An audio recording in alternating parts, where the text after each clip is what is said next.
In 2007, I found myself in a band that literally developed out of the middle of nowhere, and that band later became to be known as Nobantonite. At that time, I had several ads out looking for guitar players to Madhouse Pro, my company. I met old-time friend Russ from Alaska out of the band Seven Strings. He had a studio he called Studio Z, and we started holding auditions for guitar player. And then we came across an incredible guitar player, but he was only 19 years old. But he was stuck in a time bubble, and he just had amazing talents. And we said, "Hey, that's it, man, you're in the band." This kid was incredibly talented and played guitar just like out of hell. We were impressed right away, and we started jamming together at Russ's place, Studio Z, which is right next door to a old cemetery. Actually, graves as far back as the Civil War. So right away, we played a lot of Pink Floyd and stuff, but it became pretty obvious that we needed a singer because I just didn't have the lungs and we needed a singer, and that's when we came across a girl named Laura, and Laura joined the band, and then the band was full, and that took us a whole new direction actually. We began rehearsing once a week to get everything down because we already had clubs that we had already booked, and of course the bikers, a lot of the bikers had already booked us to play several events. I'll get to that a little later, but we already had a bunch of gigs pending, so within a few weeks we had a list of at least 40 to 60 songs that we knew how to play very well. The one thing about playing in Studio Z was it was in the middle of a bunch of electric towers, like in a triangle thing, which oftentimes scientists say causes paranormal activity, and actually there were a lot of things that were captured on film and on the recordings, voices and such, and here's a ball with some faces in it. A lot of unexplained phenomenon happened in those studios, and it was kind of weird being right next to a super old cemetery, and there's a lot of things that we simply can't explain. Right away it was the bikers, primarily a group called the Scorpions up in Dallas, Texas, that booked us. We were playing at clubs and playing at parties, and we did a lot of things for a lot of the biker groups up there, and I'll get to that part a little bit later, but in a lot of ways they were the guys that really helped the band the most and promoted the band, and we played a lot of shows. I mean, a lot of shows for them. Unfortunately, we played a lot of wakes, but also, you know, when they had what they call the Fallen Brother would be some of the happiest times for them, and it was really an interesting time period. It wasn't long before we were playing for all the biker groups in that area, and in fact all over the Dallas-Fort Worth area. We were also playing clubs too, and on the move, and you know, it was a trip. There was another biker establishment across the street, and it was Black Sheep, and of course we were rehearsing across the street from them, and that didn't take very long until we were playing for gigs for them, and many of the motorcycle groups that we played for all over Texas, you know, just have been some of the kindest, most generous people I've ever encompassed in my life. We've done toy runs for them and all kinds of things.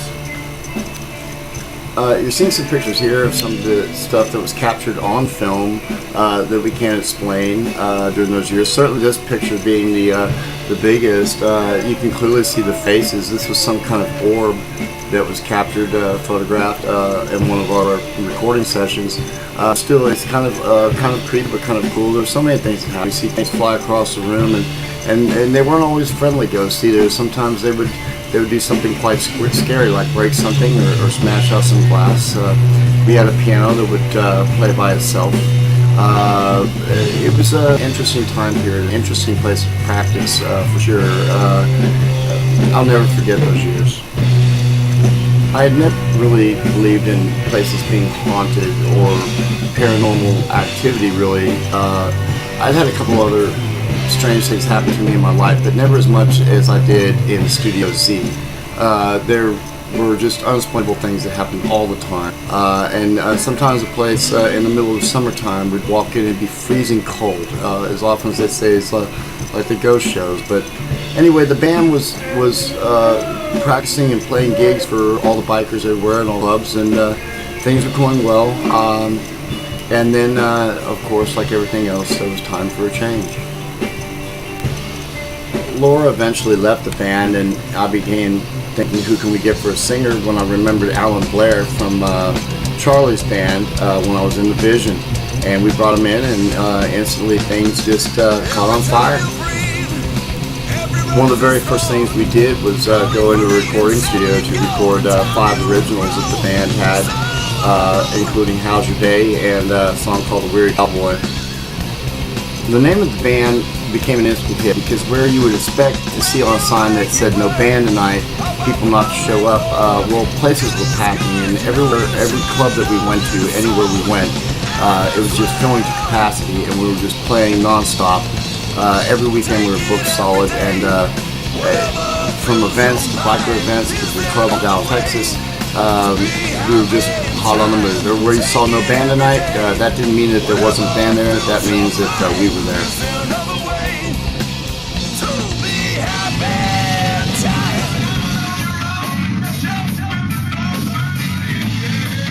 It didn't take long before the band found itself in the largest clubs in Dallas, Texas, like O'Reilly's and down in Deep Ellum. At one point we discussed actually becoming a Pink Floyd tribute band, but we didn't want to do that. We played an awful lot of Pink Floyd, but there were so many tribute bands in Dallas already that we just said we really didn't want to go that route. We didn't want to be a tribute band, we wanted to be ourselves, and that was to be Nobantonite.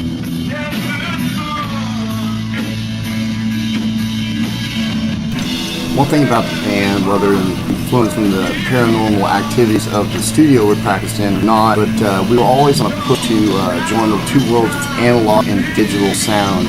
And we were always experimenting with ways to kind of a mad scientist in a laboratory kind of thing, trying to come up with ways to do pieces like On the Run from Pink Floyd, which were actually different every time.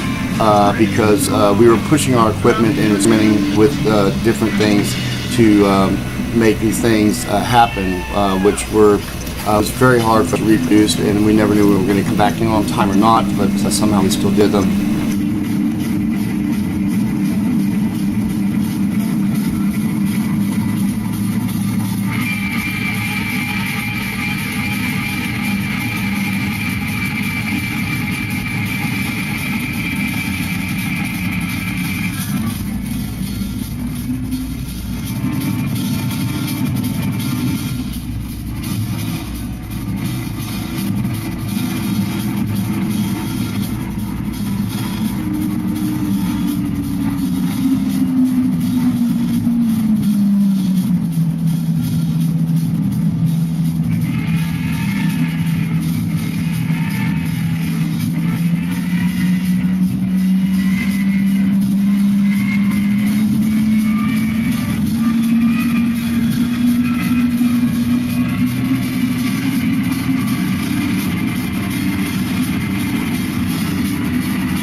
Our young 19-year-old guitar prodigy, Zane Fallhaber, had an incredible talent is that he could play the bow solo Jimmy Page did during Dazed and Confused, which we played every show. And when the kid did it, the audiences absolutely went nuts.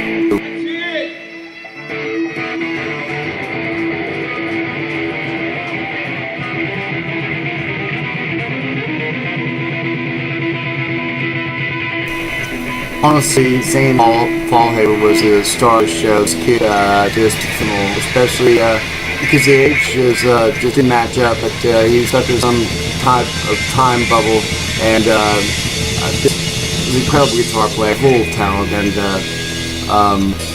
there, man, the band just launched even the better things. The gimmick of the mere name, No Band Tonight, take off. Everybody was going to any bar where they had a sign that said "No Band Tonight."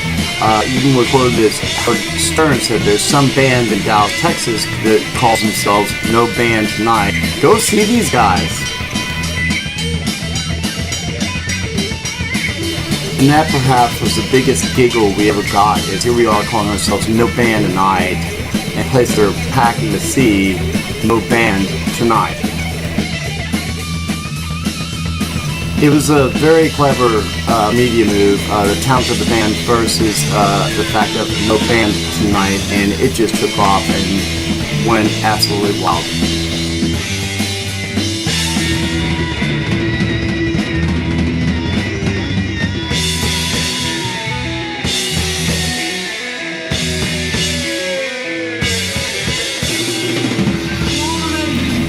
The band got attention everywhere it went, and we were filling places no matter what it was. And even though the most popular trend in Dallas, Texas at the time was to become a tribute band, we never became that Pink Floyd tribute band. We got to open for some great tribute bands, two of the best, Marvin Fields and Axis, who honestly, ladies and gentlemen, is Jimi Hendrix. There's no other impersonator that can outdo him, especially here in Texas. And then he led us into the path of a band called Destroyer, and those guys are the best Kiss tribute ever here in Texas, and it was an absolute honor to open for these great tribute bands out of Dallas, and here we were just being ourselves.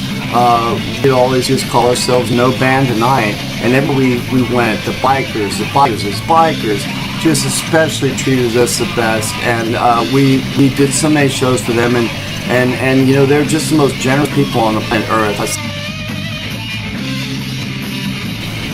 Truth told, it was the MCs, the motorcycle clubs, that really loved this band and supported this band and kept this band alive. And without them, we don't know really what we'd. But it was a great union of things. Musicians and bikers often are, and a lot of them are the most giving, sweetest people on the planet Earth. There's a lot often about them misunderstood, and between musicians and MC groups. Have always made friendships through the years, and through the years I played for them, they've just had a heart of gold, and I never feel afraid. They've never ever given me a reason to be afraid. Anytime I've been around them, you know, people would think. In the end, bikers and musicians have the same thing, is that's the life that they chose and the life that chose them.